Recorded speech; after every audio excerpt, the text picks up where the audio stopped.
Fasting என்பது Hindu, Christian மற்றும் இஸ்லாமியர் அனைவர்களிடமும் காலம் காலமாக இருந்து வரும் ஒரு பழக்கம். அதில் மிக ஃபேமஸானது இஸ்லாமியரிடம் காணப்படும் ரம்ஜான் ஃபாஸ்டிங்.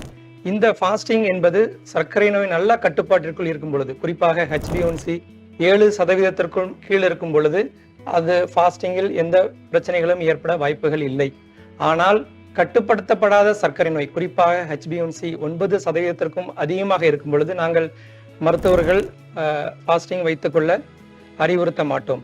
இப்போ உள்ள ஸ்டடீஸ்லாம் வச்சு பார்க்கும்போது இந்த HbA1cங்கிறது வெரி நல்ல டெஸ்ட் என்று சொல்லப்படுகின்றது. அதாவது HbA1c என்பது கடந்த 3 மாதங்கள் ஃபாஸ்டிங், பிளாஸ்மா குளுக்கோஸ் அண்டு சாப்பிட்டு 2 மணி நேரம் கழிச்சு எடுக்கக்கூடியது, அதெல்லாம் அன்றன்று வேறுபடும். ஆனால் இந்த HbA1c என்பது கடந்த 3 மாதமாக உள்ள ஆவரேஜ் சராசரி எடுத்துக்கிறோம். அதனால அந்த HbA1cங்கிற டெஸ்ட் ரொம்ப கோல்ட் ஸ்டாண்டர்ட் டெஸ்ட் அப்படின்ட்டு டயபெட்டிஸ்ல இப்போ சொல்லப்படுகின்றது.